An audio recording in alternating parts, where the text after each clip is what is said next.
Soybean की फसल की खरीद हेतु समर्थन मूल्य पर पंजीयन शीघ्र प्रारंभ करने की मांग का एक पत्र पूर्व विधायक दिलीप सिंह शेखावत ने मुख्यमंत्री मोहन यादव को प्रेषित किया है। इस संबंध में श्री शेखावत ने नागदास को विस्तार से बताया। 2024 और 25 विशेष करके 2025 मुझे लगता है कि किसानों के लिए एक संकट का वर्ष है, क्योंकि पहले गेहूं का उत्पादन भी बहुत कम था।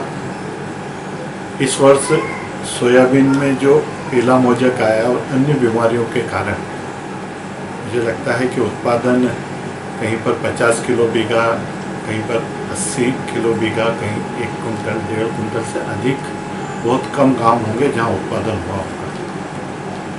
वर्तमान में लहसुन और प्याज के भाव भी चिंताजनक है, काफ़ी कम भाव है किसानों के लिए।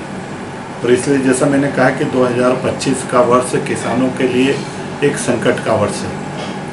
और हमने काफ़ी मांग करी, काफ़ी बार अधिकारियों से बात भी करी, क्योंकि रतलाम में माननीय मुख्यमंत्री जी खुद खेतों तक गए। इसलिए सरकार की मंशा बहुत स्पष्ट है कि किसानों को हम लाभ पहुँचाएं।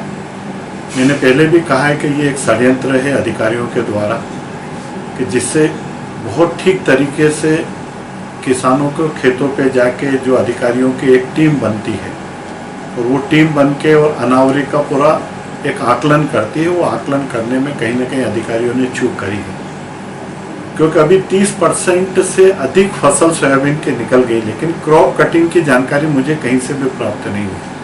इसका मतलब ये है कि अभी अधिकारी उस प्रकार की चिंता पाले नहीं रहे कि हम किसानों को लाभ दे सकें। एक विचारणीय और चिंतनीय प्रश्न ये भी है कि पूर्व में भारतीय जनता पार्टी की सरकार ने, जो कांग्रेस की सरकार में तहसील अनावरी का एक मापदंड होता था, वो खेत इकाई कर दिया। अगर एक खेत में भी अनावरी होती है तो बीमा कंपनी को पैसा देना चाहिए, देना पड़ेगा। लेकिन वास्तव में मैंने कहा ना, बहुत विचारणीय और चिंतनीय प्रश्न है। और इसके लिए आगे मैं व्यक्तिगत रूप से तो विचार कर ही रहा हूँ, क्योंकि जिस प्रकार से लाइफ इंश्योरेंस होता है, अगर एक व्यक्ति की भी अगर कोई कैजुअलिटी होती है तो बीमा कंपनी ये थोड़ी कहती को पूरा संसार ही मर जाए जब हम उसको क्लेम देंगे।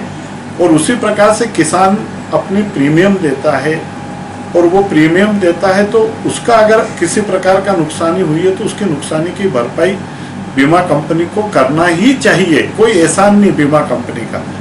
लेकिन वर्तमान के अंदर जो परिस्थितियां हैं वो परिस्थितियां बड़ी चिंतनीय हैं। इसलिए मैंने वर्तमान में एक पत्र माननीय मुख्यमंत्री जी को लिखा है कि बीमा की जो भी परिस्थितियां होगी आने वाले समय में पता लगेगा, कितने किसानों को बीमा मिलेगा, नहीं मिलेगा, क्या होगा, वो भविष्य तय करेगा। आज हम तय नहीं कर सकते।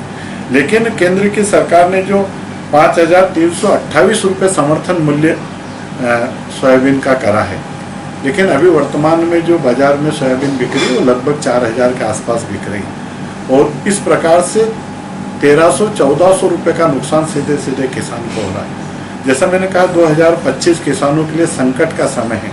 और इस संकट काल में हमारे जो माननीय मुख्यमंत्री मोहन यादव जी बहुत संवेदनशील मुख्यमंत्री हैं। भारतीय जनता पार्टी की सरकार वैसे भी किसानों के साथ रहती, इसलिए मैं माननीय मुख्यमंत्री जी से निवेदन करूँगा कि सोयाबीन की खरीदी के केंद्र हमें पहले पंजीयन प्रारंभ करना चाहिए अति शीघ्र, और फिर हमारी सरकारी जो 5328 रुपये जो केंद्र सरकार द्वारा निर्धारित समर्थन मूल्य है, उस समर्थन मूल्य पे अगर खरीदी होगी तो मुझे लगता है कि किसानों के हित में एक ये बड़ा फैसला मध्य प्रदेश की सरकार का होगा।